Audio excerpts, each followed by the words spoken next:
The clap. The clap. I'm gonna see if I can find like a fanfare to replace the opening music just with fanfare because of the anniversary. Trumpets. I don't know. This can be like a meme trumpet sound I'm gonna have to find, but I don't know.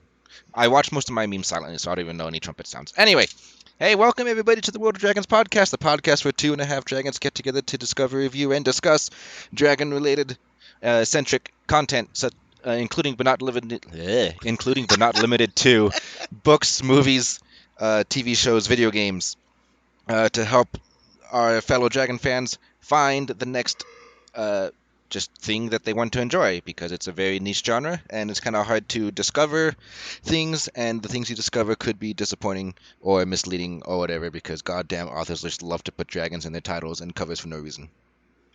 Yeah, Ray and I were talking about that the other day and how funny it was that, like, oh, look at this book, it's got a dragon on the cover and it's about, like, it has nothing to do with dragons at all. Yeah, I think there's one that's called like The Color of Dragons or something, and no dragons. I think it's just like your normal girl on guy romance story. I don't know. That's what I gathered from reading the blurb. Yeah.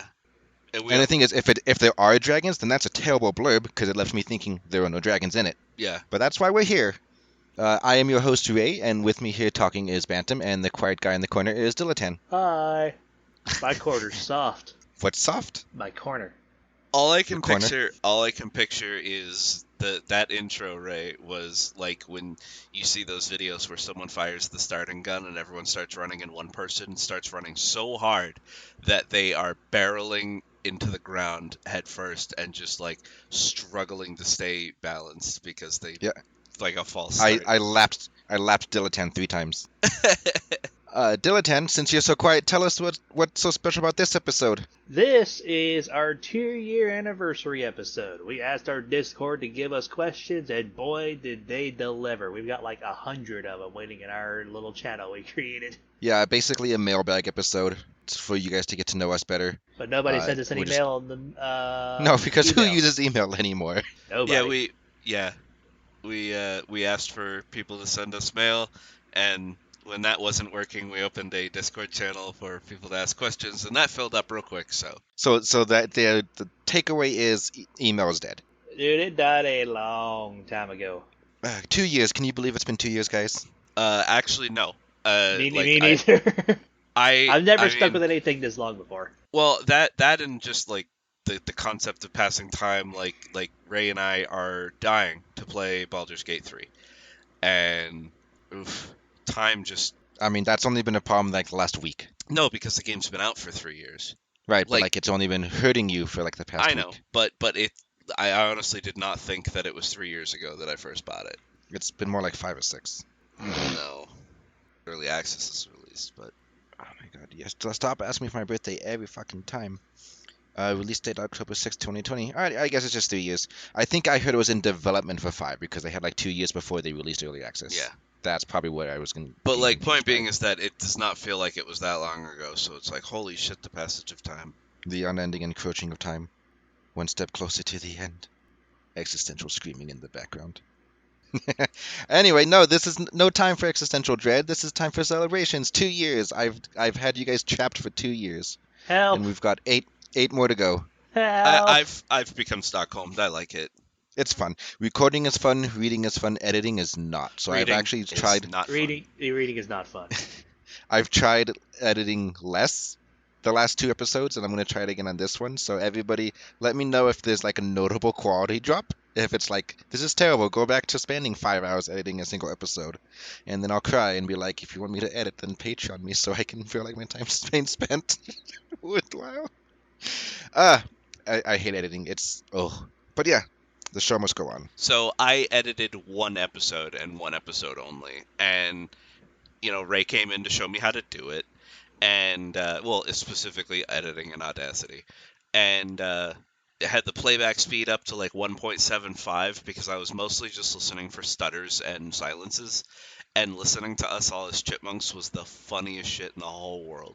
Dude, the first time I did that, I lost it, but I've gotten so used to it now. I never got used to it. That entire time I was editing that episode, even to the very end, I was giggling like crazy. Especially the episode I edited. I know that Dilatan did like a noise, and it was like, "Whoa." And then it was just a chorus of chipmunks laughing. You're such a dork. We should make Delete on episode 1. Not episode 1. Edit 1 episode. Yes. Nah. He can do that when we're busy with Baldur's Gate. I'll tell you what, I'll edit this one. Alright. Anyway, 5 minutes in and already getting off topic. I mean, there's the top. There is no topic. There is no topic. Chaos everywhere. Pandemonium. As far as Dragon news goes, Baldur's I don't Gate think 3 is there's- apparently coming out. And I it's mean, got but that's Dragonborns like- in it. it's got Dragonborn. Yeah, you can play as one. That's great. That's fun. I mean, I'm excited for it, but is that really Dragon news? Yes, yes, it is. Holy fuck, it is. They're so sexy. I think that's it as far as Dragon news. Like, I haven't been paying attention really, honestly. There is a movie that I've been kind of zoned out. there is a movie that Ray and I are gonna scout out. I guess it's too late to have it be the next episode, but maybe the one after that. But there's a Netflix movie out called Nimona, and when I watched the trailer, it's a shape-shifting girl who can turn into monsters, or not monsters, but animals. And one of the animals that she turns into is a dragon.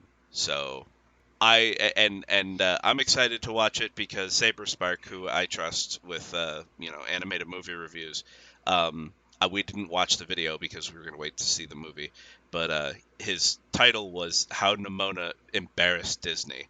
I mean, it's just become the hip thing nowadays to pick on Disney, though. So Well, we'll see. Disney movies have been doing really badly, and this Nimona movie is directed by the people who made Big Hero 6. So Which I actually didn't like. Out of like the entire block of Disney movies that came out in that like period of time when Big Hero 6 came out, I liked Big Hero 6 the least. really, I did not really like it. Yeah, I don't like the superhero genre, I guess. yeah, I guess. Pixar's also been doing semi-terribly. Like, their stuff is still good quality, but it's become extremely formulaic and predictable. Yeah, like is what if their downfall. X had emotions or feelings, or It started out as a meme, but that's actually literally what they're doing. yeah. And DreamWorks has now taken the crown for 3D animated movies. DreamWorks is fucking killing it. As far as in other worlds, killing the time till Baldur's Gate, I got back into Stardew. I am gonna 100% Stardew, and no one's gonna stop me. And As hard as these two try. I'm not trying to stop you. I'm You're trying to kill my dust bankrolling sprites. your adventure here, buddy, with all my fishing. Yeah, I'm helping him 100% Stardew and doing what I do best and love the most, which is the moment the mines are open, that's where I am at all forever. Bantam yearns for the mines. I do yearn for the mines. Like Ray and I were having a discussion in the car the other day about the perfect game for us, and it would be one of those co-op crafting survival games where one player stays upstairs, on the surface, crafting weapons or armor and selling them in a storefront, and the other player is in the mines or dungeons, killing monsters and getting materials. And those games exist, but not in a multiplayer capacity, and it's really frustrating. Yeah, and the fact that it's a single player game most of the time, it's like, when do you sleep in game? But yeah, alright, so, shall we get started tackling this long list of questions? Hopefully we can get through it all. Hell yeah, let's I- go. I lost the list. Is it on the Minion Corner? Yes, the very first one, anniversary questions. Okay, there we go. I have my categories collapsed, so I'm like, which one is it under? Open, open, open, open. Nope, none of these. Alright, I'm scrolling to the top. We're just going to go down, basically in order of they were asked. Okay? We'll take turns reading them. I'll go first, then Bantam, then Dilettante. How's that? I'll go third. You'll go third, me, Dilettante, Bantam? Yeah, Alright, in order of importance. 'cause I'm you're going to the half. remember this moment. Yeah, no, you're more important than me. Oh. Yeah, Ray, then Dilettante, then me. I'm the half dragon, so. Alright, so I guess first question, I'm not going to say who asked them because we didn't ask permission for that. So first question, maybe it was already explained, but if not, how did you all meet up? I think that it was explained in like 1 or 2 episodes, but to just go over it really fast, Bantam and I met online. I was friends with somebody in Florida, I think. Bantam lived in Massachusetts. Me and the Floridian were friends. Bantam and the Floridian were friends. And then the Floridian decided, hey Ray, I don't want to be your friend anymore, so I'm going to figuratively drop you on this guy's doorstep.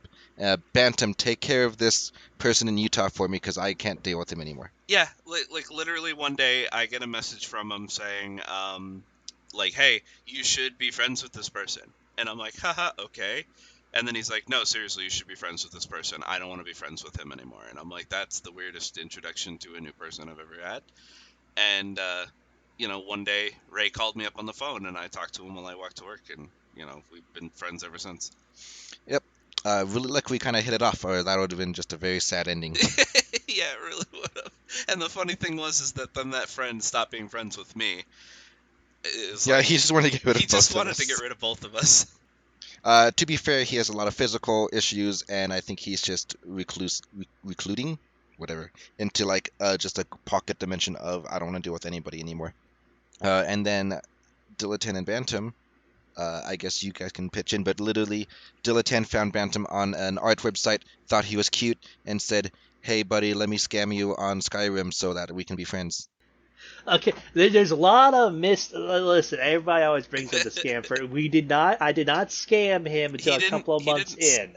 He didn't scam me at all. The general thing, because I don't know if I've told this story before, but essentially the very first introduction I've ever had to Diletan was he was not going by his name Diletan on Telegram, and No, I met you on the website, then you were said you were Yeah. on Telegram, so I Yeah. quickly made it, which didn't really have any Yes. details to it. so it had your real name and no avatar, and you messaged me, and you were like, hey, do you like Skyrim? And I'm like, well, yeah.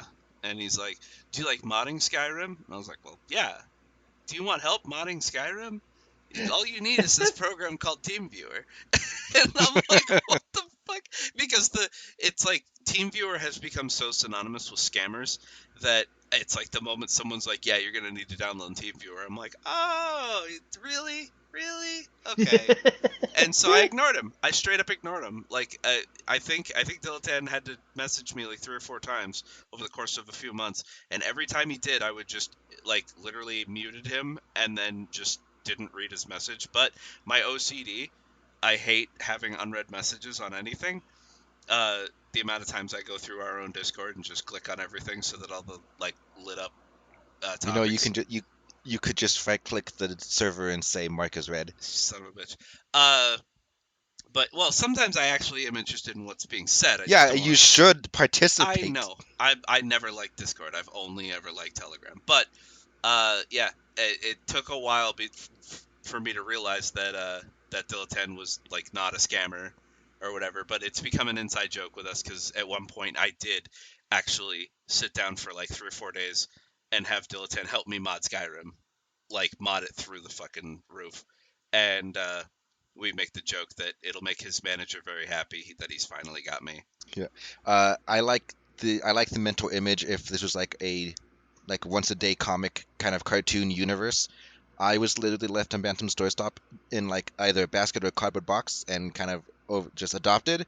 Meanwhile, Diletan was a traveling door salesman that after the 4th visit, Bantam's like, ugh, fine, come inside. Like at this I point, you know annoyed what? my way into your lives. Well, it's like at this point. Well, just the persistence of this lad. Honestly, the only reason I even gave Diletan a chance back then was because I was like, he is so persistent. Let's see how far I can get before he actually does try to scam me. And then look when I- where we are now. My And- manager yeah, could be happier. Everything works out. We're all 3 friends. We got a pet class. It's great, but it's like, man, these origin stories are weird. They Yeah. really are. Well, that's what makes them good. Nobody likes normal origin stories. Oh, as far as Diletan and I kind of getting to know each other, Bantam and I had been friends for like 4 or 5 years, and so when Diletan was like, "I want to date you," Bantam's like, "Okay, but I've adopted this little Yeah. person here. Make sure you get along with him." Yeah, it seems kind of weird, but like, yeah, that's basically what happened. Was I was like, Diletan, this dragon here is basically my little brother. He is family. I love him more than my actual family, and I'm like, I need to make sure that you get along with him because Yeah, I he's guess a the idea package is deal. at the time it's like you're a new friend. This is my best friend, so I would not give him up for you. So make sure you two get along, kind of deal, right? Yeah, basically. All right, if we're gonna spend that long on one question, I mean, that was origin stories. That was going to be long. yeah. All right, Diligent, next for you. All right. The How second, is viewership no, doing? no. No, Yeah. it's still from What? just above Oh, that. what got you guys into dragons, and how old were you when you did? So for me, it was around middle school. I don't know. It was around sixth grade, and it was just me browsing the internet one day, and I just discovered Dragonheart. I found a picture of it. One of my friends actually had a DVD, so he lent it to me, and ever since then, I have been absolutely obsessed with them. To the point where in eighth grade, I actually did a PowerPoint presentation about dragons and all the lore I could dig up. I got an A plus. Nice. I did a presentation on the Organization 13 from Kingdom Hearts.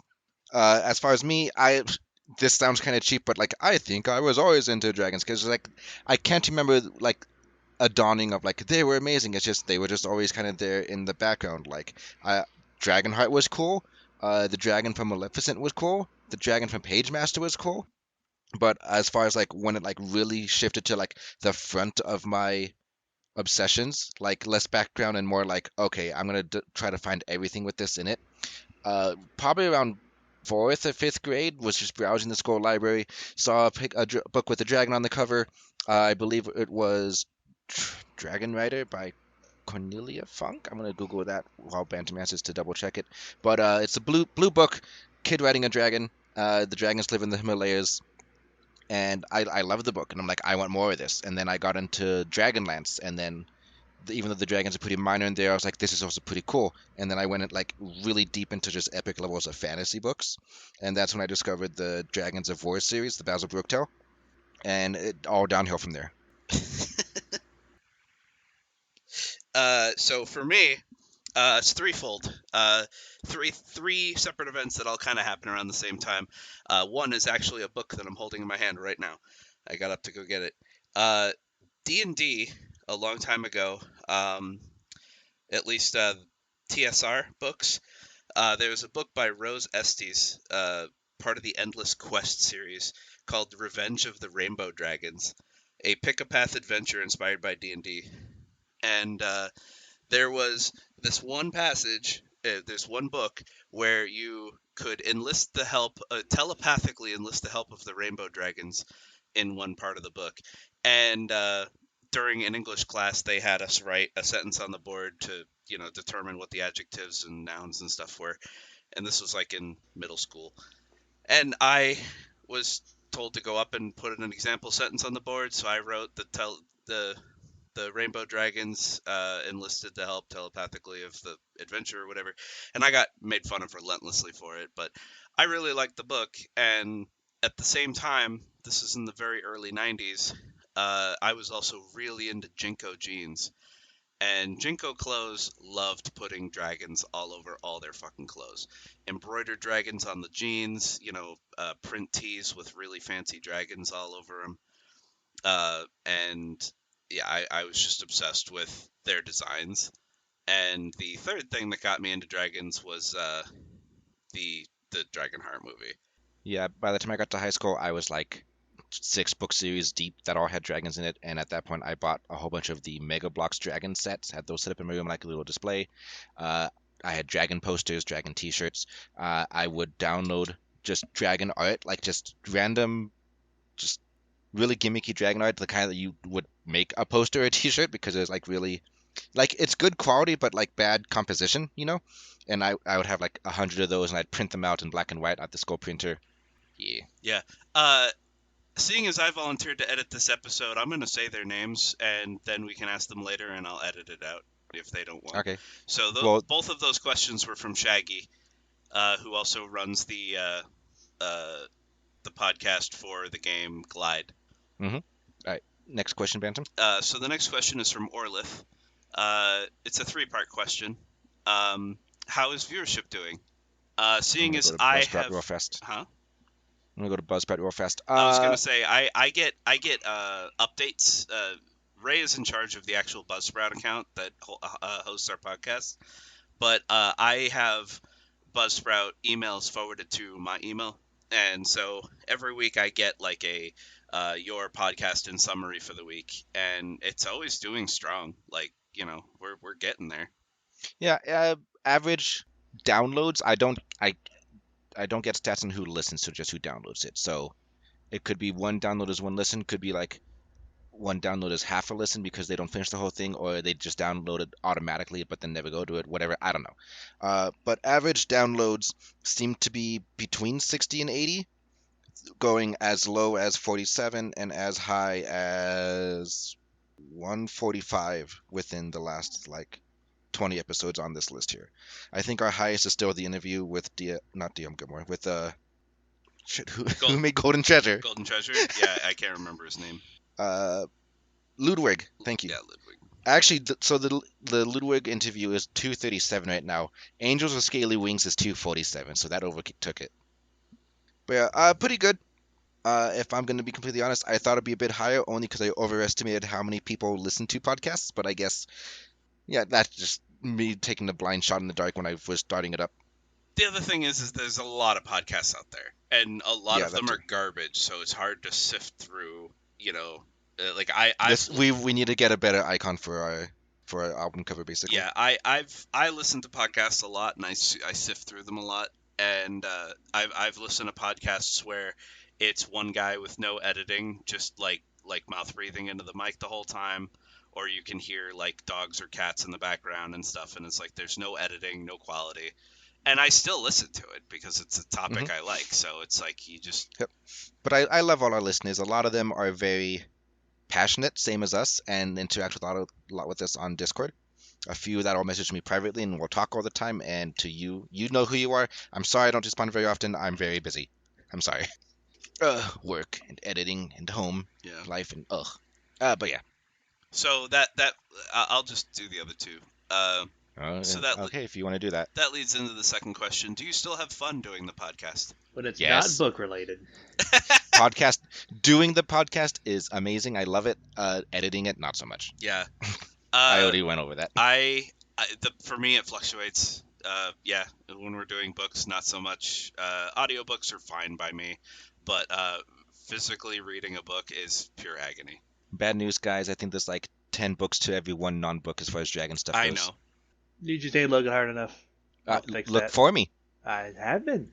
Yeah. And the third part of our list questions are, what books did to Dilettante in the past you can show on a doll? All right, let me. Where did the book touch you?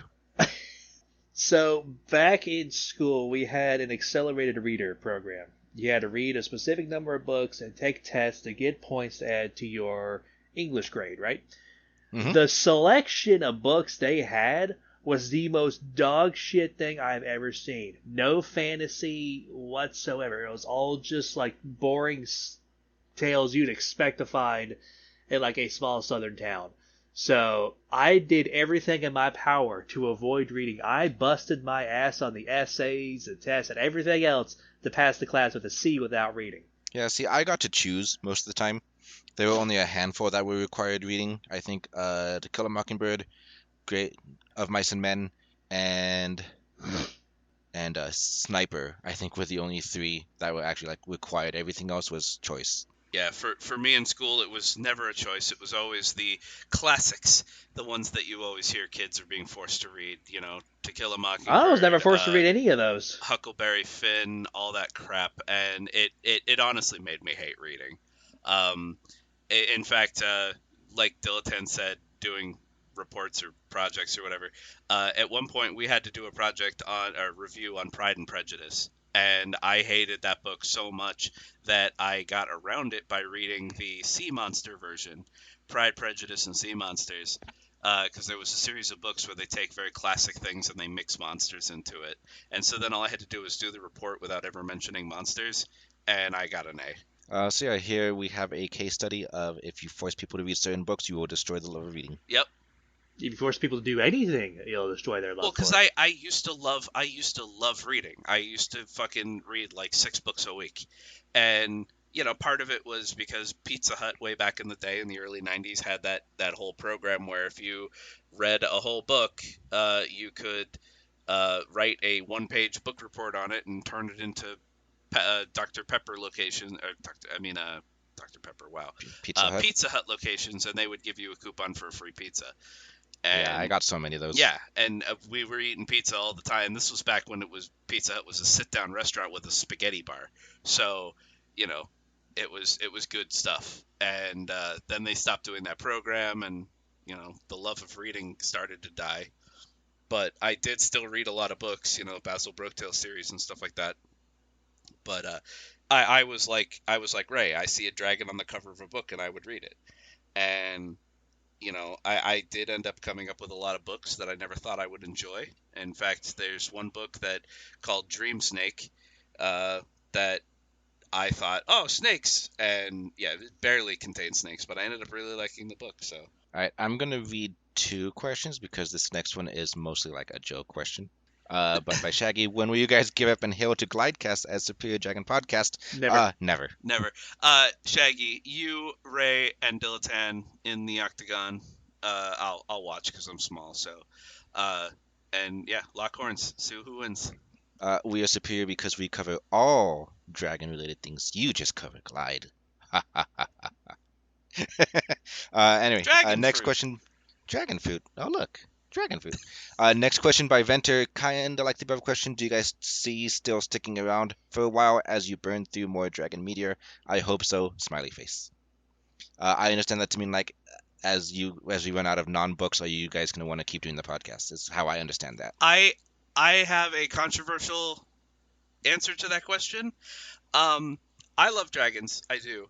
But the moment we start burning out and can't find dragon media, and because we always said that we would shift into just monsters in general, like griffins and, just sentient monster animals or whatever, I'm a little bit more excited because that does open the doors pretty wide.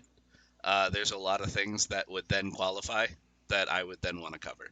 And that would also... I mean, we've already kind of veered a bit. We had covered a couple Griffin things, I think. Yeah, but like as far as video games and TV shows, like that will blow the doors open to at least muddying the waters to include more video games, movies, and TV shows. Ray will figure out a way to unmuddy them with books.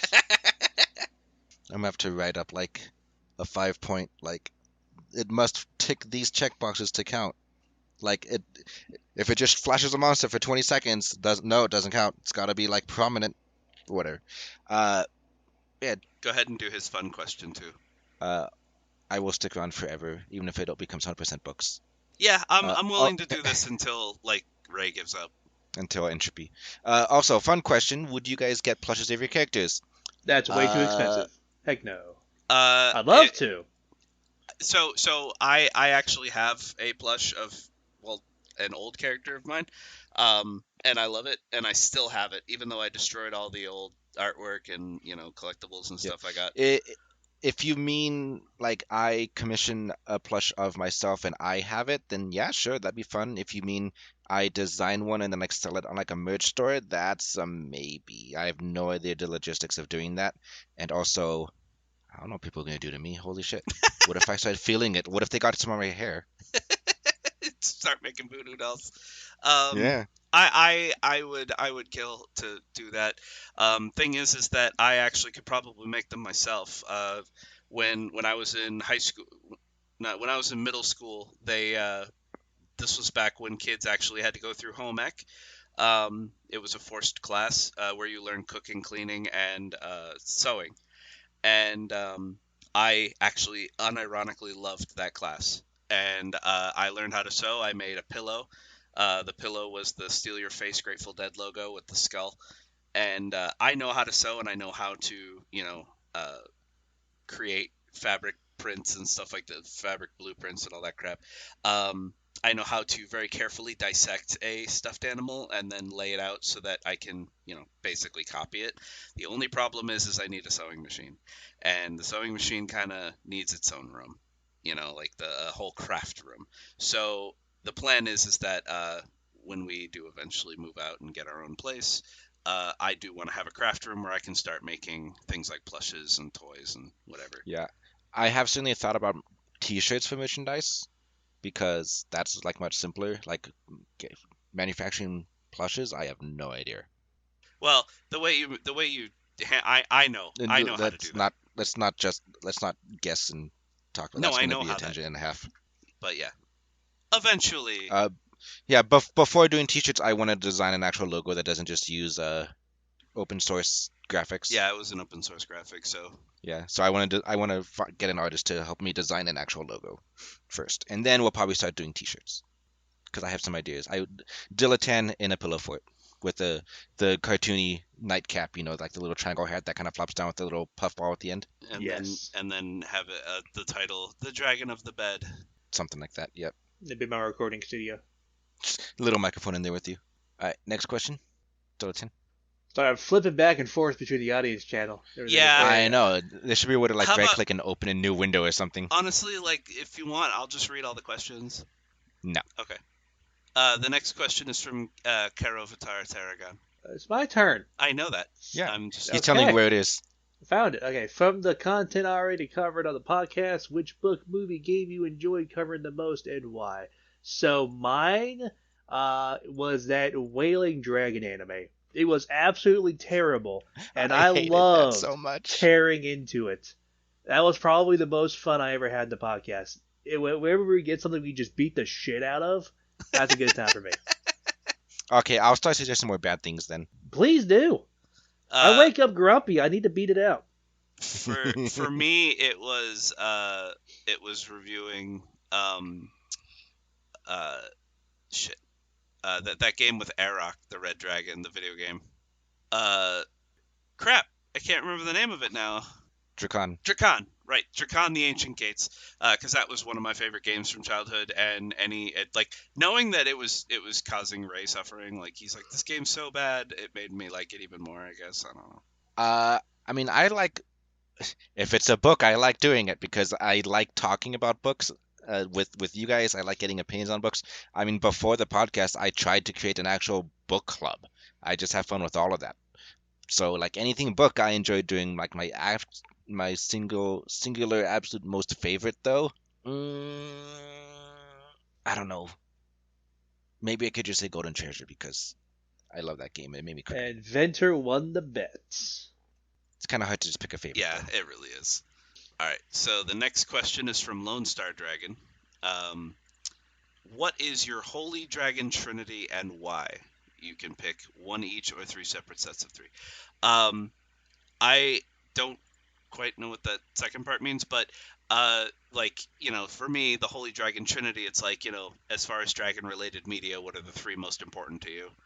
The second part means you can say your three, I can say my three, and Dylan says his three, or you pick one, I pick one, he picks one to create a trilogy. I mean, okay, then I'll go ahead and let's do that. We each pick one. Dilatan, you go first, so we can get that one out of the way. Oh man, what do you think I'm gonna pick? Okay, Draco. You're gonna pick Draco. Good job. Next one. All right, go ahead. Rudy. But why? Do you have to say why? Yeah. Everybody knows why. Just because you you're just horny don't for him? forget your first. So he picks him based purely off of the fact that he was attracted to him. Which, while fair, it's like if I picked Draco, I would say because he is like the most generic Western dragon. Like he's 4 legs and 2 wings, brown color, has got horns, breathes fire. He just is. If you try he to was imagine also the generic first Western dragon- dragon, you imagine either him or a red dragon from D&D. He was the first one that wasn't a bloodthirsty village-destroying machine. He actually had a personality and a soul. That is That's true. also worth noting. Almost every dragon up until that point, Ray, has always just been a mindless beast. Yeah. Draco broke grounds, okay? He was a Martin Luther King of dragons. Probably should edit that out. No, we can't. That's great. That is great. It's made funnier by the fact that you Edit that recreated out. without having to take a breath at all. Same sentence. Yep. For me, because I knew he was going to take Draco, for me it would be, what's her name, Saphira from Aragon? Yeah. I'd say that one, because that was the only other one that, as a kid, I was like, whoa. Again, it's never going to be a book, because a movie I can look at the dragon and go, that dragon's hot, and that's all that matters. Yep. Okay, so the point of a trilogy is to hit all the different points. The whole meme, you have a triangle, and then you have characters like on the triangle, how close they are to whatever, right? So if Dilettante picked a good boy dragon, Bantam picked a dragon rider like companion kind of thing, I should definitely try to pick like a villain or animalistic dragon, just because that would be the opposite end of the spectrum there. Um, I guess yeah, I guess Smaug. He's definitely the most villainous I can think of Oh. because like as much as I love Darkstalker, he's definitely a like misunderstood villain or like I understand how he got where he got and like different childhood would have had different outcomes. Whereas Smog is just pure asshole, just pure like I own everything, you're all garbage, and I'm just gonna burn it into the village because I feel like it. Like I feel like Smog, at least off the top of my head, is the most like cartoonishly villain dragon, right? Yeah. Do you want me to keep going with these questions, or? Yeah, sure. All right. So the second part of his question is: you can be a dragon, but you have to swap bodies with an existing dragon in their world. So I mean, I'm already a dragon. so who do you pick? Well, okay, then you have to swap with a dragon from something like media that we've covered. So for me, even though the answer would enrage Ray, I will swap with the black dragon from the book we read recently, where he's just super OP and can't be stopped. Because then you get to be OP. And then I get to be OP. Well, because I don't want to exist in a dragon world where I'm immediately going to get killed. So Bantam just wants to be strong. He's scared. I just want to be super pop. Well, also I want to live in a world with all the giant talking crows. Dilettante, do you have an answer? Because I need time to think. I need time to think. Oh God. I'm trying to think of one that doesn't get brutally murdered. Well, Yeah. I'm assuming we can change the story because, like for example, if I were to pick Smaug, then I could be like, well, I'm not gonna get fucking shot in the heart because I know better than letting my temper get control of me or whatever. But the point is, like, I would just get to be big, giant, comparatively tiny wyvern in Middle Earthland. Like, I'm assuming you can change the storyline. You're not like tied to their plot line. That's a hard choice. Like Alon Bantam's line of being OP is like I could just pick Darkstalker. Although that's a fucking terrible childhood. I think I would pick either Spirit Keeper from Golden Treasure just because that is a very beautiful world full of nature and mysticism, and that's really cool as fuck. Or Lewis from Lazy Scale because I love the idea of being the only fucking dragon, at least for a while. You know, I might even change my answer to be I don't remember his name. Maybe you can remind me. But the from Golden Treasure, the dragon that like had all the animals that was like so full of himself. I think that was Bloom. Yeah, I'd probably be Bloom. Okay, you know what? I got an answer, but it's cringe. Predaking from Transformers Prime. I would fucking love to be that giant fucking building-sized dragon and actually get the other Predacons to hatch, so I have like an army of mythical transforming so you'd robots. be a mech dragon? Yes. I love you. Wow, I would have. I would have thought that would have been Black Bantam's choice. Damn. I don't want to. Well, I mean, I don't want to be the mech. I want to be in the mech. All right. So Say then, that kind of mech. ride It's mech- a, ride it's mech a Dilettante. Cybertronian. It is a autonomous robotic organism, sir. Wow, your nerd score just went up like 5 points. Bitch, that was like 50 points. the next question is: you can give one side character their own movie / book / whatever. Who are you giving it to? The Squire and that one blue dragon from Dota. If alternate reality, they didn't die. Oh, they yeah. actually hooked up. Like, I want to see a sitcom related show with those two. Rom-com. Yes, I would fucking love that shit. Why isn't there a fantasy sitcom? That would kill. Well, because sitcom by definition is it's funny because it's Relatable. it's relatable, it's overdone, like over exaggerated real life scenarios, and that inherently cannot happen with fantasy. I mean, they could technically do it in the realm of nerdiness, if you think about it. Like maybe Let's go off I don't topic. Anyway, write a screenplay and try to pitch it to somebody. I will. All right. What about you, Ray? Side character with their own book. I mean, Darkstalker already has its own book. Becca. Fuck that. She already has her own book too. I know. Holy shit, I'm having the hardest time thinking of side character dragons. We're not side character dragons. We side characters in general. And see, this is what happens with all the dragons are the main characters. You don't get dragon side characters for questions like this, Ray. You sabotage No, yourself. the problem is also like a dragon book has other dragon side characters, but I don't care about them that much. Okay, well, how about this? What about the Spyro dad dragons? Those are technically side characters. I guess technically they count. Yeah. I don't know. I'm gonna have to abstain from answering because it's too hard. That's fine. I mean, we got a lot of questions to go through, so. Maybe I'll scream in like half an hour and be like, I've thought of it. The next question is pick 2 dragons from different worlds for a buddy cop crossover story. I didn't answer the last question because my answer is going to kind of cover both of these. Be a body cop story. Yeah, it would also, yeah. And it would be Bryce from Angels with Scaly Wings and the player character. A buddy cop. I want a Winter and Kibble buddy cop story. And Dilatan. Or Winter and Turtle. That'd be cuter because Kibble can get a little overbearing sometimes. I don't know. I'm drawing a blank. We can skip. I think like I said, we have a lot of questions. Yeah, I'm He going to wants- abstain from this one. He wants Draco and Garrett, whatever the fuck his name is. Yeah. If you've all read Wings of Fire, which tribe are you? They've only read the first arc. But I would be a Rainwing. Initially, I was like, I would be a Nightwing, and then part of me was like, but Winter got kind of like cool as far as like culture when book 7 came out. But I think like now it's like I think it being a Silkwood would be pretty cool. So it's like, dude, I can't pick one, but I guess just go generic Nightwing just to be safe. I don't know. Dilatan would be an Earth Dragon or Mudwing. Honestly, yeah, whatever Clay was. He Yeah. was adorable as fuck. Next one, if you can give any book / movie / game a sequel, prequel, and or remake, which I'm just gonna go ahead and answer for me and Ray. Golden Treasure. Get a sequel. If we were Yay! having this ability to give it a sequel, then yes, I would say Golden Treasure, because he deserves that. Mm-hmm. Another Mating Flight sequel. Modernized, non-horrible to play Dracan. Yeah. Actually, I know if you're gonna pick Golden Treasure, I know what I would pick. Age of Fire sequel. While it technically kind of has one in the whole Dragonair Academy, the fact that it's like 1,000 in the future makes it not really a sequel to me because all the characters are fucking gone.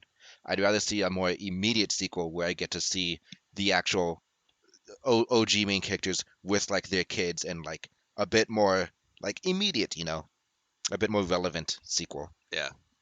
What about you, Dilatan? I already answered. Oh. Dracan. Oh, right. And so, last question for this: favorite villain / antagonist from the media you've reviewed so far. Devarek, hands down. The most what? What was the verb or adjective? Favorite villain / antagonist from the media you've reviewed. Oh, see, I would pick Darkstalker, but I haven't reviewed him yet, so I can't pick him You then. can pick him. It'll make people excited for when we do cover it. For an episode 100, because I'll make them read all 18 books in a row. The one that I would pick would be what's his name from? Oh wait, I think Dilatan said it. Devarek from Tooth and Claw. No, never mind. Davrak was pretty fancy. I loved him. Erebos was. from Dragon Prince. He's not a dragon. I don't care. It doesn't say that. It says favorite villain / antagonist from a media you've reviewed so far. It doesn't say anything about it being a dragon. You monster. And I would pick Erebos because holy crap, his voice is silk. It really is. We gotta admit I that. love that guy. So if I couldn't pick Darkstalker because he hasn't been reviewed so far, technically, I guess I would pick Ghost Dad from Lazy Skills. Shit. Lone Star. Last Hope. Last Hope. Yeah. It started with an L. I was close. He was technically a villain. I don't think he should have been, and I'm still a little salty at DM for that because like in my head, if I wrote it, this would have been his character arc, and by all means, he can do what he wants. It's his book. I'm just saying like that's how my story differs. But I like Last Hope. He should have been the redeemed father figure. All right, next question. Who wants to take it? If you were to completely ignore the dragon rule, where media needs to have dragons, what media property would you be excited to review most for the show? Furthermore, if you were First to of all, I didn't. if think you were to finished, include any media, not just xenification, what would you want to talk about? Xenofiction. Xenofication. Did you get a fan target? First off, how dare you ignore the dragon rule? Psh, get out of here. So does that mean all cards off the table can pick anything? Yeah. Metal Gear Solid. Absolutely, hands down, because the story alone is such a goddamn deep rabbit hole that I could spend literally hours talking about it. It's so goddamn stupid, and I love it. For me, it would be Monster Musume or anything with monster girls. There is a book I want to read at some point, and I probably will read it myself, and maybe just do a special episode for where I just do it myself. I need to find out the name of the book again specifically, but it's a Mech Warrior book, and it takes place on an alien planet because I was looking into whether or not aliens existed, non-humans in the Mech Warrior universe, and it turns out they do. There's a book where some mech pilots crash land on a planet and their mechs are damaged, and they meet this race of very intelligent, very tech savvy birds, and they just love fixing things, and so they voluntarily start helping the humans fix their mechs. Just as the attacking force is about to land on the planet and try to finish them off, and so the bird aliens and the main character mechs fight them off, and I just really want to read that book because bird aliens, and it's also an alien race in a book series that typically it's just humans alone in their own galaxy. I would actually wanted to talk about the Pike series, which is erotic xeno romance, and we will get there eventually. I'm kind of just waiting for the fourth book to come out to tie a neat little bow on the story. But yeah, it's probably my favorite romance book I've read so far. It is very well done. The aliens in it are pretty like in my head. I just always imagine them as like Hrothgar with like porcupine quills going along their spine. Um, but yeah, it's probably one of my best comfort reads, honestly. As far as like if I could do something besides xenofiction, I wouldn't because everything else is boring. You say that, but you have not really delved deep into Metal Gear before.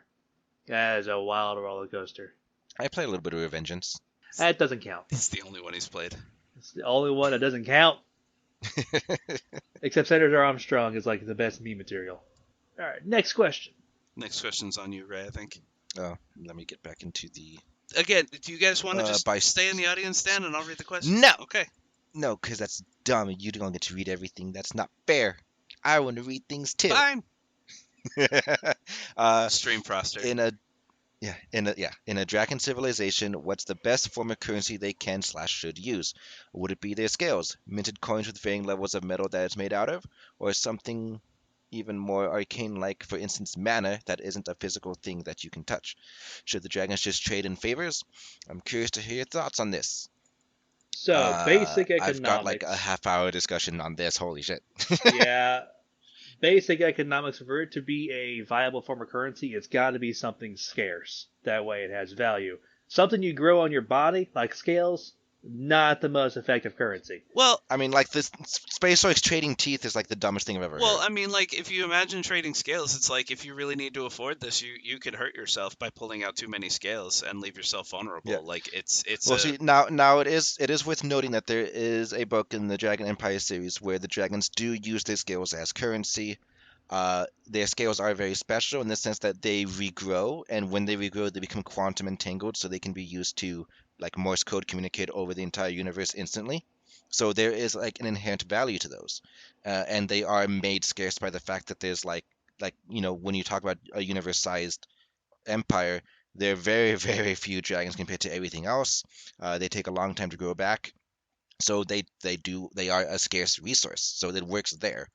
Um, the thing is, like in real life, in Earth, on Terra, on this planet, whatever you want to call it, gold was the standard for the longest time, and gold doesn't really have a value beyond being shiny and scarce. So like gold could just work for dragons too, because it's shiny and scarce, and they like it, right? As far as like trading favors or giving mana or like trading kobolds or whatever other random nonsense, that's basically pre-currency era, when like before they developed currency, you would trade something that you would want. Like before people started trading in gold, I'm going to trade you one sheep and you're going to give me 3 bags of flour kind of deal, right? Gold just became like the shortcut to be like, I don't have 3 bags of flour, but I'll give you this thing Yeah. that is worth 3 bags of flour. You can go and get it from the miller. yeah. So it's like they really don't need a special type of currency. If it fits for the universe, such as the Dragon Empire's quantum entangled scales, then yeah, sure. But otherwise, if it doesn't make sense for the universe you've created, you have no reason to steer away from just using gold. All right, next question. Any arguments No. against that? Sound logic? Yeah. And so the next question is kobolds, friends or food from Comrade? Food. First one, then the other. Only friends, never food. Lone Okay, Star no, Dragon asks. well, back on the Kobo thing. Realistically, they would just be friends because you don't want to like eat your workers, servants, helpers, whatever, because Oh, you're that gonna they're run just out. emergency rations. That's the thing. It's like if Vancouver style, if you end up running out of food, then yeah, sure, by all means, it's better than starving to death. You could also eat a rival dragon's kobolds to like reduce their workforce. You know, it's the StarCraft equivalent of like rushing their fucking SCVs to destroy their economy, right? Nerd. But you really shouldn't. you I'm amazed fuck. it's Ray who came up with that, not Dilton. Well, I used to actually do PvP in StarCraft, so yeah, fucking Reaper Rush. You may continue with the questions. Lone Star Dragon asks, when is this episode being recorded? No. Today. That's That's It not was a a- valid not It question. was a. I was reading it as a joke. the next valid questions from Treesonix on June 6th. I know. If Dilettante were to be the driver for one episode, like World of Mechs, what show would it be? Would we have a chance to see it in the future? I I'd was love gonna to do make that. that joke. I was gonna make And that joke at the beginning of the World of Mix episode. so it's not going to be Metal Gear, actually. I've thought about this for a while, and if we ever do like a Dilla episode, it is going to be 100% RTS team. We're going to go down the list of every single one of my favorite RTS games. Bantam's not going to be able to chime in at all. Well, It'd no, probably just be me and Ray. I'll be able to chime in on the Halo one, Halo Wars. I never played Uh, that, so that's not on the table. So the joke I was gonna make when we did the World of Max podcast was Dilettante was supposed to ask, "Hey, what about me for my birthday? Do I get a podcast or whatever?" Right? And then I was gonna try to immediately jump into character and be like I wasn't gonna do the voice because the voice was gonna be offensive as fuck. But it was basically gonna be like a welcome to the Global Liberation Army podcast where we teach you how to like take down infidels and whatnot. Teach you how to topple a government. Viva la resistance. Can I have some shoes? That's a Command and Conquer General's joke. For anyone who doesn't know, I'm not trying to be offensive on purpose, but That I'm game is quoting just the game. naturally offensive. You cannot. There's a reason it's banned in China. AK-47s for everyone. Yeah! It's so dumb. Oh, it's But yeah, absolutely stupid, but that's what I love about it. It is humorous, yes. But that was going to be my guess for Dilettante's podcast, was just all about resistances. Nah, not much media to cover. It would mostly be RTSs. Well, it'd be less media and more like you would try to like, you know how like Welcome to Night Vale is done completely in character? Yeah. It would be like that. You would just be like literally talking like every week you send out an hour-long broadcast to like the resistance to give them information on positions and what tactics should happen and stuff like that, right? That actually would be kind of cool. Yeah, that's what I thought yours would be. The next question kind of feeds into that one. A dilettante podcast. It wouldn't be about books, maybe about reptile care, or how to design a scientifically accurate dragon co-starring Nyx. How about that, dilettante? Absolutely. All right. So the actual next question is from Treesonix. Hold on, really fast. Your in-character resistance broadcasting needs to be done from the point of view of Nyx. You just hear a bunch of thunks on the glass as he tries to eat the microphone. No, like if Nyx was like sentient, able to talk, so like you have to do like he's a Nyx plotting the voice. Gecko Revolution. He's Yes. basically your kobold, and he's super excited, and he's like, I get to be the one to address the troops. That's not Nyx. Nyx, he's like cold-hearted warrior, bloodthirsty killer type guy. Nyx is Listen, actually this- the mastermind behind your plans. Nyx is the one that's probably going to end the human race. He's got a thirst for blood that cannot be quenched, no matter how many times he gets my fingers. So the next question is from Treesonix. Any media you guys are looking forward to doing in the future? I already covered mine with Dragonheart, so I'm kind of just No, like in the shackled along. Like it, Yeah, but he's saying that we already got it, so he's along for the Oh. ride. Yeah, you guys already covered it with Dragonheart, so I'm just kind of along for the ride. I mean, yeah, but there could be like a theoretical best case thing that I'd look forward to. I'm looking forward to the new Dragonheart that's supposed to be coming out. Very excited about that one. Yeah, that's still like very early in development with the writing It's like strikes going on. 2 or That's 3 gonna years be- Yeah, away, yeah. the writing strikes are going to put a huge damper on anything coming out. As far as what I'm looking forward to, a lot of books. Again, just because I like talking about books. If I have to pick a specific one, I guess Pike, just because it's my favorite comfort read, and I'm excited to see what you guys think about it. Maybe Wings of Fire because it's an 18-book monstrosity. I want to see what you guys think about it. Why are you going to It's just, curse us with this monstrosity? it's just, I'm just eager to talk about books with you guys and to get your opinions. It makes me giddy, and so it's like, yeah, there's a lot of stuff I'm looking forward to. Next question, by Dino Rink. Have you guys ever heard of Dragon Booster? No. No. Yes. Oh my God, you have? Yeah. What is it It's an anime. about? Give me a sec. Let me make sure I get the right one. Dragons being boosted. No, it's Give me a sec.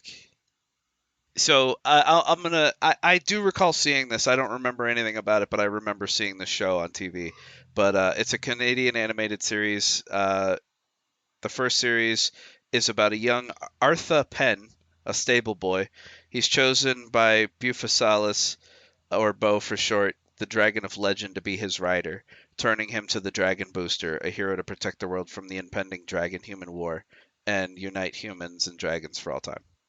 You know what? I don't No, actually. we can put that on the to be reviewed I list. actually don't know this one. I thought it was the one with Chibi, the little white dragon. No, that's Dragon Dive. Dragon Dive. Okay. Dragons are basically race horses with SRB rockets on their sides and cool gadgets and shit, according to Mr. Darren. Are they sentient? Can they talk? Yeah. 39 episodes, came out in 2004. Yeah, we can probably review that relatively soon. I want to do a book next. I like alternating, Oh. and since this is a not book episode, next episode should be a book one. Doesn't Again, have to be. just because there's so many books compared to everything else. Oh, they can't talk. Oof, that's gonna make it difficult. But we'll try. We will scout. All right, next question. After 2 years of curating Dragon media, what do you think makes a good media critique in regard of Dragon media? In what ways should you look at a Dragon media and say that it is good Dragon media while other isn't? I don't want exactly call us professionals. If that's what you're trying to After say. 2 years, we better have a good idea of what to do. Hey, I am Uh, mostly along for the ride, but it's always a matter of opinion. There's no Yeah. like good reviewer. It's all just like trying to Everything is find always whoever you- subjective. Yeah, it's just finding whoever you relate to the most in terms of trying to review. Because some people will find some things very good, others will like shit on everything. I'm the kind of guy that enjoys shitting on like anything I can find. So I'm the voice. I'm gonna call it the voice of reason, but you know, while these two praise everything, I'm the one that says the truth. And you know what? You need that. I in a don't praise podcast. everything. I mean, half the books that we've read, I've been like, yeah, I fucking hated this. Like Tooth and Claw, hated it. I have a little list that I try to go through when I try to review stuff because I feel like it's stuff that should be mentioned. Like how good quality is it? Was the dialogue written well? Was it believable? Did like everything kind of fall apart? You know, like I feel like that's a big deal because that can destroy the enjoyment for some people. But I feel like the most important thing when reviewing a very niche genre like this is how well does it fulfill the niche, which is why I have the like I don't remember how I word it because I don't have my list pulled up because we're not actually reviewing something. But like, how much did this fulfill the dragon fantasy? Like, how important were the dragons in this? Were they just mindless animals that were just there to carry the knights around, or were they actually people who could talk? Like that I feel like personally, if I was a listener, is the most important thing and what I would come to people to get their opinions for. How important and prevalent were the dragons in this specifically, and how well were they treated? Second place is obviously like writing style and grammar and whatnot. Like when we did Last Monster on Earth, it was a pretty good story. The dragons were obviously very sentient and it was great. The writing style was a little slow, it dragged a bit, and the tropes were extremely zombie movie. The man like took everything with The Walking Dead and threw it into a book, and then like wrapped it up in Resident Evil. God, it was. Yeah. So first choice, how well are the dragons represented? Second, not first choice, but like first priority, how were the dragons represented? And second priority is how well was it actually written? And then third priority, how much of it is there? 18 books. Wow. Boo! Everybody, I need your help. I need you to go into the Discord and recommend stuff that isn't book The related. thing is, half of Save our me. Discord is already begging for Wings of Fire. I And know. I've Yeah, you I've been can't. holding them off like it's 18 books, guys. I can't do that to them. I'll figure out a way to do it eventually. Yeah. I mean, I'll be honest. The thought of doing 18 books of Wings of Fire is like I'll kill myself. Down with Bantam on this. That's what killed the book club. That is what killed the book club. We were going through Wings of Fire, and I was like, I don't want to do this anymore. Soren was actually reading the books, and then I was just messaging him, going, "Hey, can you like give me a rundown of the whole book? Because I do not want. You were I cheating? don't like the books. I don't like Wings of Fire. We'll just have to do like a month of hell. Just read all 18 in 1 month, and we'll do one episode and then never again. Or There's a good chance that depending on how good the manual is when they finally release the Dragon World Guide, whatever they're going to call it, we could just review that because again, the point of the review is to talk about the dragon culture and how are they treated in their own universe and whatnot. Reading all 18 books is actually not that important. The problem is because of the way she does the layout of it with like, this book is all about mud wings, this book is all about sea wings, Yeah. this book is all about rain wings. It's like, if we want to talk about the dragon societies, you're kind of forced to go through them all then. Yeah. And the other problem with her whole series is the fact that humans are starting to become main characters, and that's we didn't even get that far, but at the same time, it's like knowing that that's coming is killing any motivation to want to do it.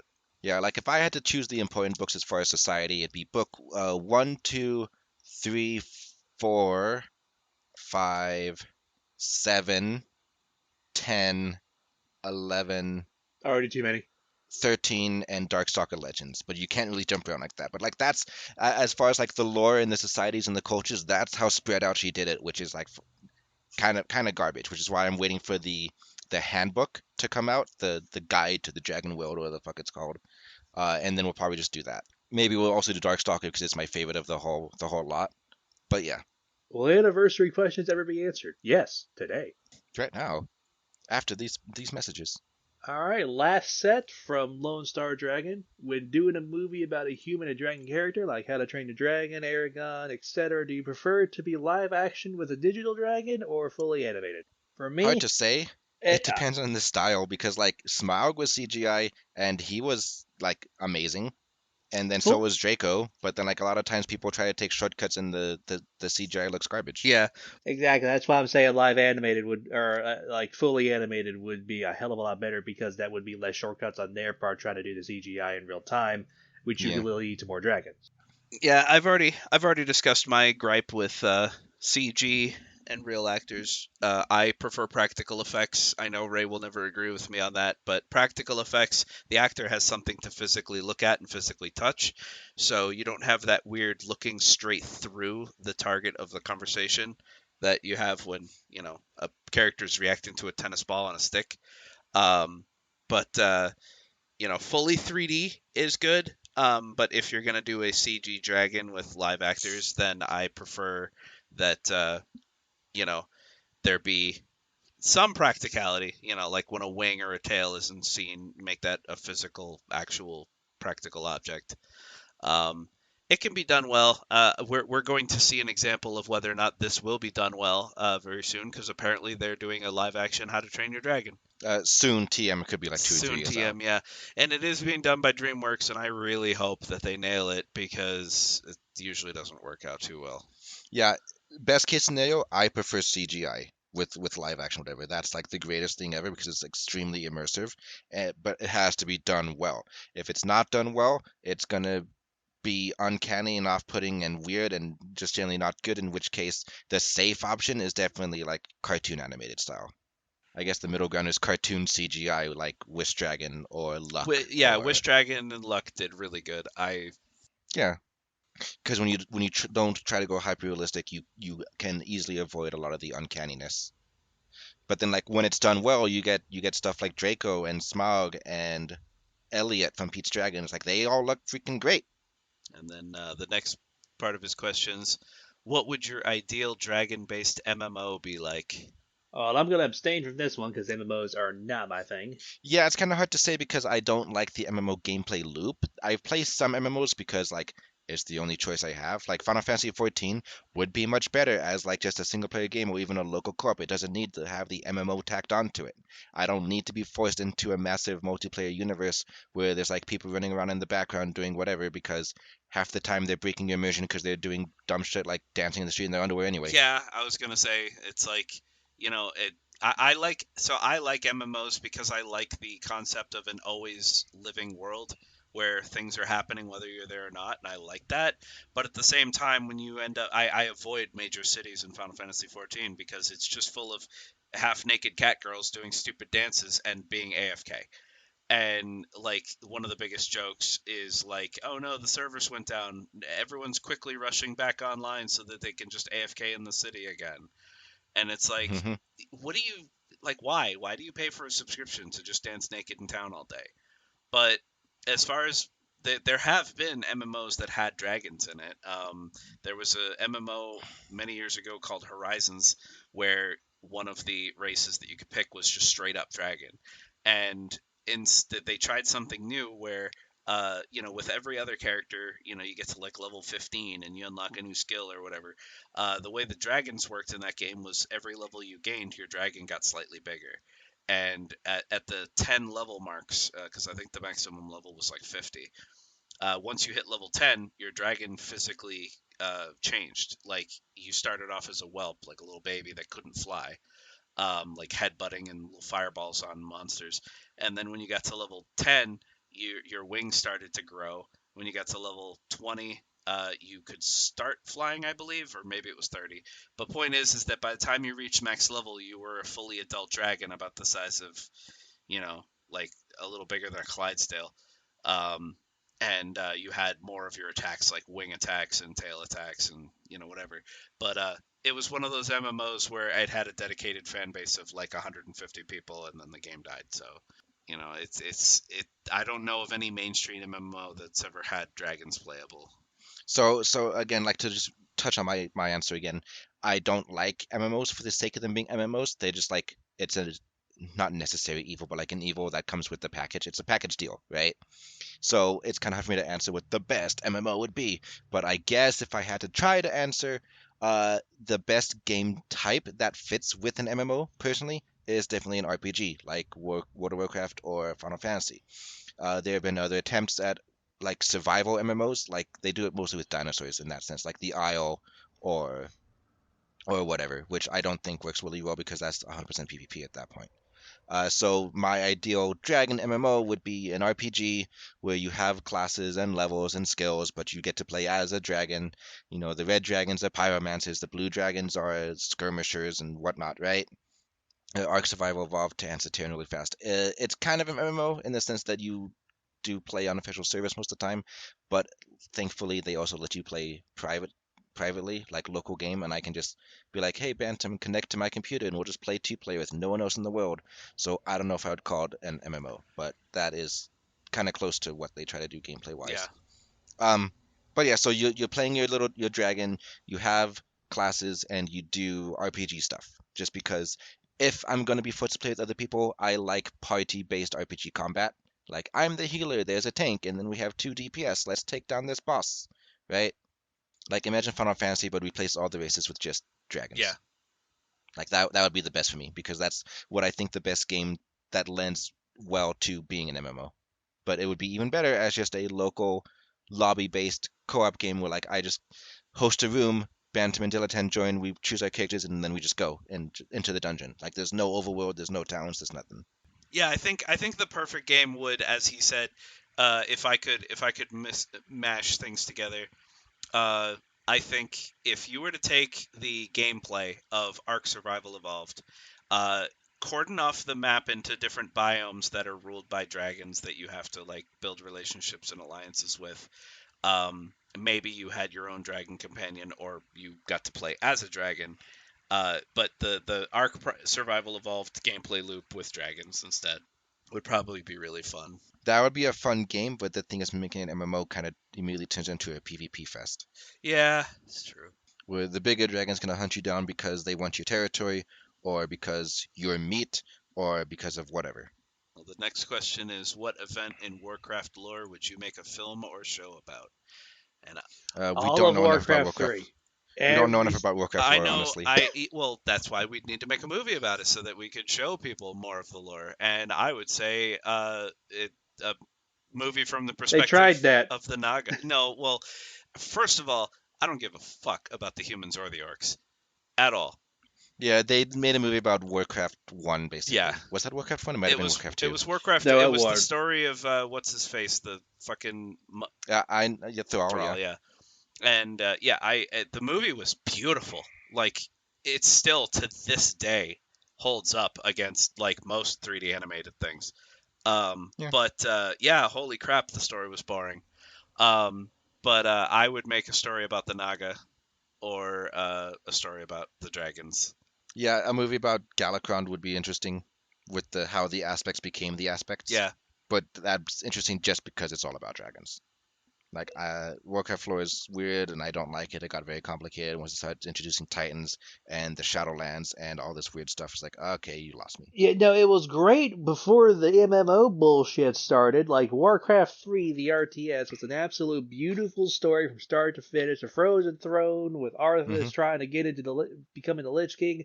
Fucking 10 out of 10. Those two games would make for an excellent series by themselves. Yeah, and this kind of like leads into attaches it.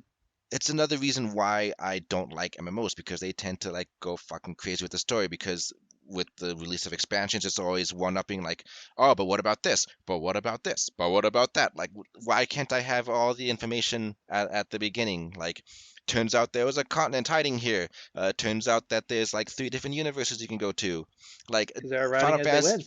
Final Fantasy does the best it can, but did I really need to have like 11 freaking shattered stars or whatever the fuck? It's like, why can't I so just like have the world in the first place? so from the perspective of someone who actually watches all the cutscenes in Final Fantasy 14, I love the story, and I'm so excited to find out what's going on with the other fucking the other mirrors of the planet. So shut up, Ray. The thing is, like, again, like, I admit Final Fantasy tries to do the best they can, but like, it's just personally I don't like that type of storytelling where it's like, you know, in Realm Reborn you had your world and you were fighting the Ascians and whatnot, and like, that's great. And then Heavensward, oh, there was this country here that was sealed off from the outside because they had a war going on with dragons. You gotta make that better. You know what? That's fine. But then you get to it turns out that the world was shattered into 13 pieces. So now let's go to this piece to stop it from falling apart. That's a little weird. And now we have to go, and it turns out that the reason the Ascians were doing this was because of this demon realm. And it's like, now you're starting to lose me by adding and this and this and this, because you have to keep coming with new stuff as you release new expansions.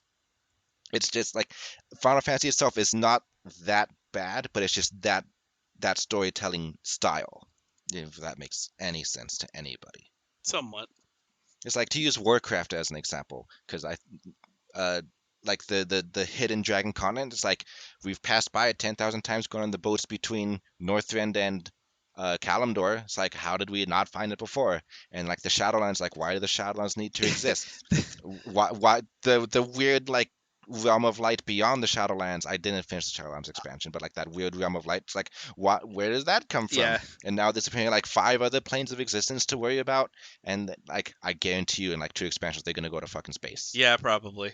It's like they've already went back in time, and then the Outlands and it's so confusing at this point. They did have a little bit of a fourth wall joke in the Dragonflight expansion, where there's a gnome character who says that like her career has been cartography, and she goes, and it's been a very lucrative career. We discover a new continent every 3 to 5 years. She's like, my mother told me I would never be. My mother would told me that I would never be a good cartographer, but jokes on her. I discover a new continent every few years. So All right, and that's all the no, questions. it isn't. We got Well, one the more. last one I don't really count, because it's just like he admits, it's just the Trinity question again. Yeah, but it's But I get, all right, fine, do it. all Go right. for So you must choose any 2 dragons to put on an ark to preserve the dragon species. Inbreeding issues aside, what pair do you feel would best be the foundation for the future of dragonkind? Obviously for the guy, it's gonna be Draco. That's my answer. You No, yeah. this is a collaborative answer. it. Is it? Okay. Yes, because Draco would be the best because A, he deserves it, poor boy. And B, because he's a big, chunky, intelligent male dragon. Well, if we're doing collaborative, then I'm gonna fight you guys on Draco is absolutely not the best choice. Who would you Get pick? out of here with that wrong answer. Well, the reason why Draco's not the good choice is because, like, if you put Draco on the arc, then the future dragon species is going to be kind of almost not quite subservient, but pretty damn close to subservient to humans because of the way they work with the, you gotta share your heart with somebody, and look how small we are, and apparently we can just be taken down by a ballista bolt because of how small we are. Okay. It's like that's All right. that's Then meh. in that case, we'll each answer He separately. faked all those ballista hits. He really did. He was fat. He I was mean, but- fast and strong enough to grab the ballista bolt in midair and place it in a place and then fall and go. Ah. Sure, I would, because he has main character plot armor, but like the rest of his species was all hunted out by one fucking person. Yeah, seems a little BS. All right, fine. We'll answer separately. Diletan picks Draco for the male. Who do you pick for the female? Diletan. Siveth. Just go. Yeah, I was gonna say go full Dragonheart and just take Siveth. Yeah, no, get all the Dragonheart dragons back. All right. So for my answer, the female dragon would be, what's her face from the other Dragonheart movie? Was that Siveth? Yeah, All right, then can't pick her. that was the only female dragon in all. Then the female dragon except for the from scarred one. the Dota anime. Actually, no. It would be the one for the mother from Dragon Prince. And then for the male, it would be probably Smaug. What a very polar opposite personality. Yeah, it'll make even-tempered dragons. All right, Ray. It's a very difficult question. Part of me wants to have the father be a Darkstalker because I want my dragons to be all powerful, but I can admit animus magic is disgusting. So like Darkstalker is a bit too over the top. So I'm trying to think of like another powerful dragon with like really strong magic and whatnot. The Dragon Overlord Kalendros from the Dragonlance universe as the father because he is massive and very powerful to the point where in the Dragonlance universe the Dragon Overlords actually usurped the hominid kings and queens, and they are now the rulers of the planet, especially after the gods disappeared. But that's a whole fucking thing. So Kalendros because he's my favorite, and then I'd want to combine his genetics with maybe the dragons from Dragon Empire, except I think they're a little bit too OP also, so probably not. I don't know. I changed my answer. Hmm. I would take Fatalis as the father from Monster Hunter. Yeah, so I'm just changing the male to Fatalis. Who is your female again? The mother from Dragon Prince. Zubeia. Zubeia, yeah. You know what? I'd probably combine Kalendros with I don't know, some random dragon from Skyrim just because I love the idea of magic being tied to an ancient language.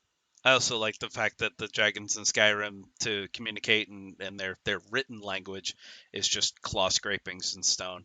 Yeah, that's a pretty common trope with dragon writing. Yeah, I guess I'll lock in that answer for now. Slap the button. Ba-doot. Locked. All right, so that's the end of the question list. Hooray! Hooray! Is there anything else you guys want to touch on? Like any information you want to volunteer freely about the show, about you, about your hopes for the future? I hope for less books. There's going to be more books. Yeah, sorry. I can hope, damn it. I hope one day that we sit down with the motivation to write our own books. Yeah. We're getting a lot of knowledge about a lot of do's and do nots from reading other people's examples.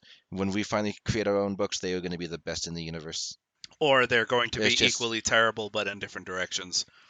I mean, I already started writing my book. Teresa Nix got to read the first chapter. It's like my book is going. The problem is that I need to pull the reins on misanthropy, because I definitely am going to have the main character kill a lot of damn humans. But I did change the ending of my book to not be so bleak and mean. So I just need to get the motivation to just sit down and actually do it. It's just like after you come home from work, it's like I want to play games. yeah. We get home from work and Ray takes a nap. I browse Reddit and YouTube just to unwind from work, and then as soon as he's up, it's like we just want to play video games because then we have to go back to bed and go back to work, and then on the weekend. The problem is a lot of my free time is also just fractured just because of the way life is. With only one car and my partner working from home, I have to do a lot of the errands which includes like going to grab food or whatever. So it's like I have like 5 hours of free time, but at some point randomly, I can't really tell when I'm gonna be asked to like go and do A, B, or C, which kind of makes it hard to sit down and try to get into a creative mindset. Really, I think the best thing for me to actually sit down and do it would be when we move and we get a bigger place and I can have like my own office so I can like shut myself in there away from the outside world and be like, all right, I'm gonna have like 2 hours of no disruptions at all and I can do whatever and then I can have my video game time afterwards. But just right now it's kind of hard to build a routine to stick to it and you need to build a routine to get the habit. Yeah, eat that frog. Eat the frog. I know I'm just making excuses for myself. But Yeah, I want to play video games. I got really into it. Like there was like a good week where I was just like, yeah, writing, and I got like 15 pages in, and then I was like, all right, that's good. Let's take a couple days break, and then never again. We should just do NaNoWriMo, but do it in August instead. No, we can do it in November. Well, my reason against November is because our line of work specifically It's super gets really busy in yeah. November. And I got Christmas trees to do. That's gonna be hard for me.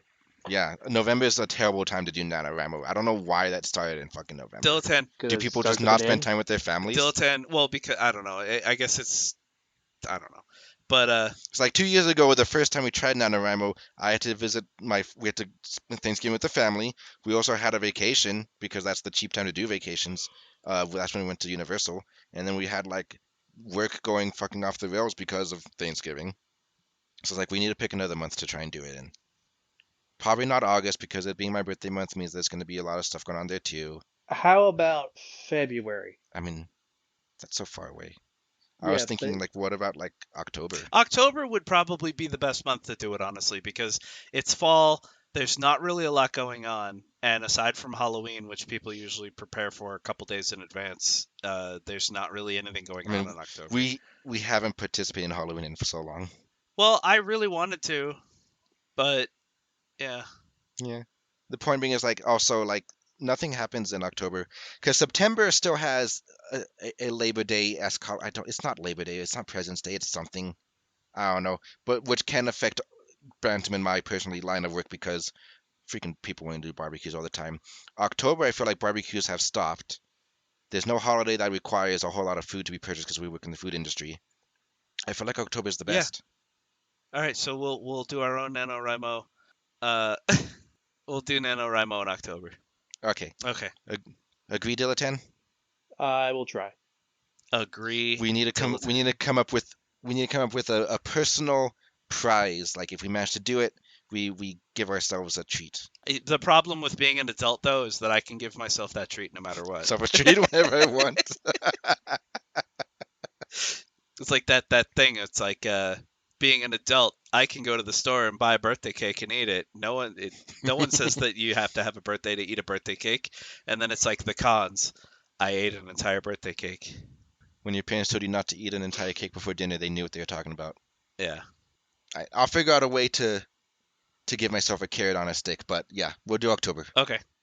Maybe if I do it, I can buy a $200 board game, guilt free. I've gotten really into board games. Yeah. Also, I kickstarted an RPG, so like a D&D style thing, called Wormlings, where you play as baby dragons. So when I get the PDF for that, we'll do that for the podcast. Maybe that'll be like a 4-hour Let's Play podcast episode, basically. So just keep that in mind. But anyway, thank you for joining us, everybody.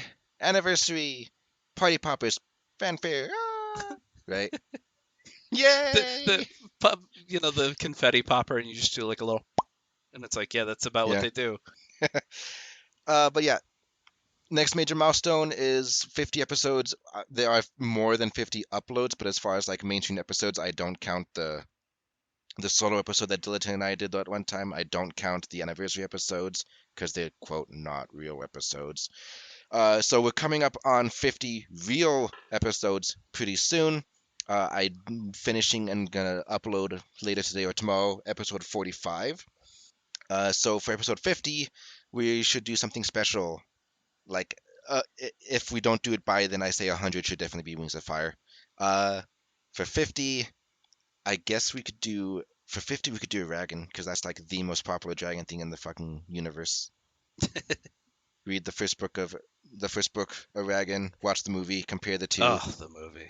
Yeah, The Maybe movie's so even- bad it murdered the entire future of its franchise. yeah. I know some people have been suggesting Eragon to us as well, so we can do that for the 50 spectacular because.